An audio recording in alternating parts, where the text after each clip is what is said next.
decade before the Battle of Adwa, European power had decided the fate of Africa. At the Berlin Conference of 1884 and 85, 14 European countries divided Africa among themselves. European colonial powers agreed that Italy could take over Ethiopia as its future colony. May 1889, the Italians signed the agreement called Wood-Alley with Imperial Menelik. The agreement was written in Amharic and Italian. This agreement would later be the trigger of the Battle of Adwa. King Menelik was to discover that the language in the two versions of the agreement differed.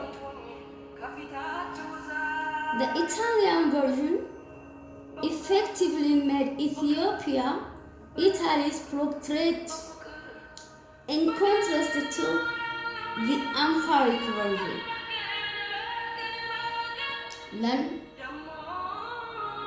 September 1895, Menelik declared a total mobilization of war against Italy.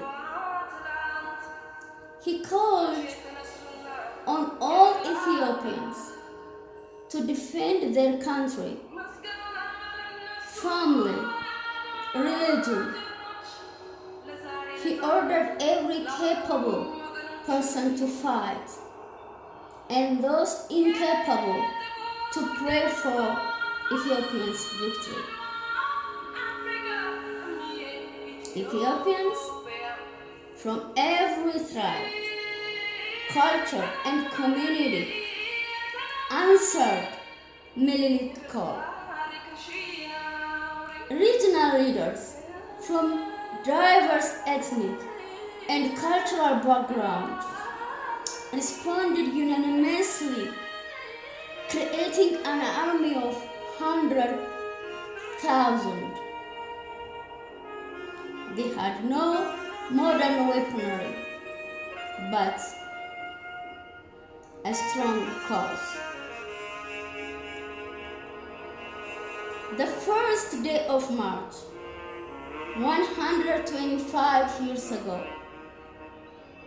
traditional warriors, farmers, and priests, as well as women, defeated a well-armed Italian army in the northern town of Adwa in Ethiopia.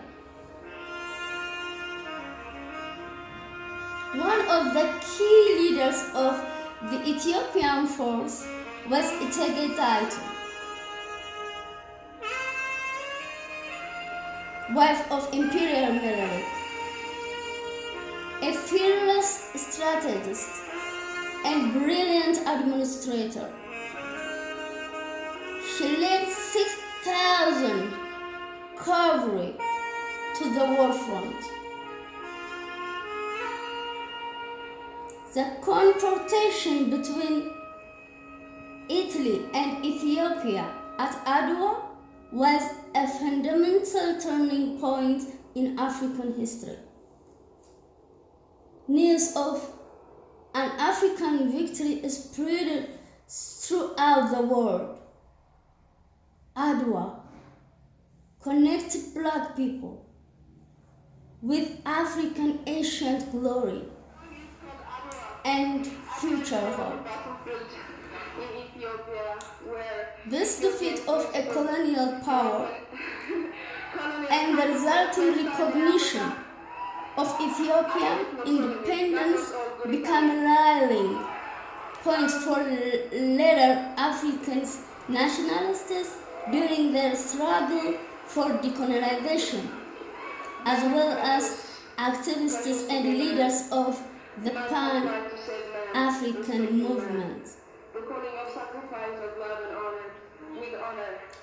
As the only surviving African state that successfully defeated a European colonial power in open battle, Adwa turned Ethiopia into a symbol of freedom for black people globally. The green, yellow, red Ethiopian flag was adopted by several African countries after colonial liberation, and a universal national anthem was created for black people. Adwa became the historical cornerstone to justify the practice of racism and shattered the myth of European invincibility and superiority. Adwa still stands as witness to what ordinary Africans can do when they come together. Adwa, it is pride for the whole of Africa. It is pride for the whole of black people.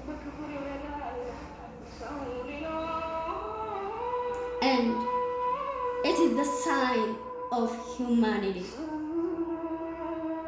Come, let's celebrate Adwa together. It is our identity.